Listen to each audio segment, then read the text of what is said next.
मंजुषा कला, जिसे अक्सर अंगिका कला या सांपों की चित्रकारी भी कहा जाता है, भारत के बिहार राज्य के भागलपुर क्षेत्र से उत्पन्न एक पारंपरिक कथात्मक लोक कला शैली है।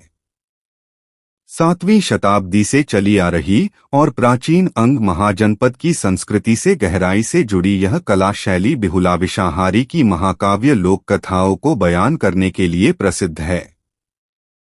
मुख्य विशेषताएं और कहानी। बिहुला विषाहारी की कथा।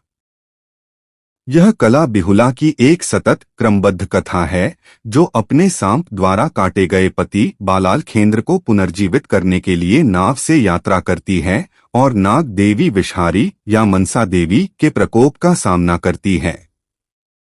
सांपों की चित्रकारी। विदेशी लोग अक्सर इसे सांपों की चित्रकारी कहते हैं क्योंकि इसमें सांपों का बार बार और जटिल चित्रण किया गया है जो कहानी का केंद्र बिंदु हैं।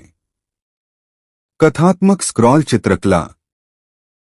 इसे एकमात्र कथात्मक लोक कलाओं में से एक माना जाता है जो एक श्रृंखला में पूरी कहानी बताती है, अक्सर बांस, जूट और कागज से बने मंदिर के आकार के बक्सों पर।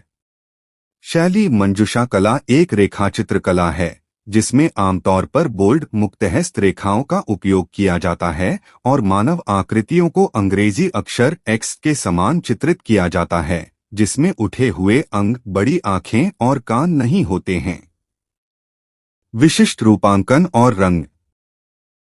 मंजुषा कला रंगों पर लगाए गए सख्त पारंपरिक प्रतिबंधों और बार बार दोहराए जाने वाले प्रतीकात्मक रूपांकनों के लिए विशिष्ट है। रंग पैलेट केवल 3 रंग।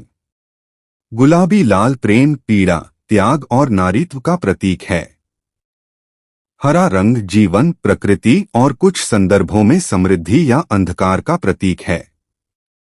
पीला रंग दिव्यता, भक्ति और खुशी का प्रतीक है। प्रमुख विषय वस्तुएं। सांप। घूमते हुए सांप नाग देवी मनसा देवी का प्रतिनिधित्व करते हैं।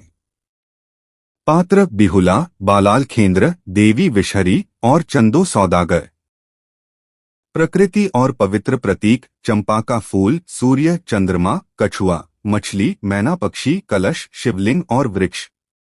बॉर्डर। यह कला जटिल शैलीबद्ध बॉर्डरों के लिए जानी जाती है जिनमें बेलपत्र, पत्ती का पैटर्न, लहरिया, लहर का पैटर्न और सांप के रूपांकनों की श्रृंखला शामिल हैं।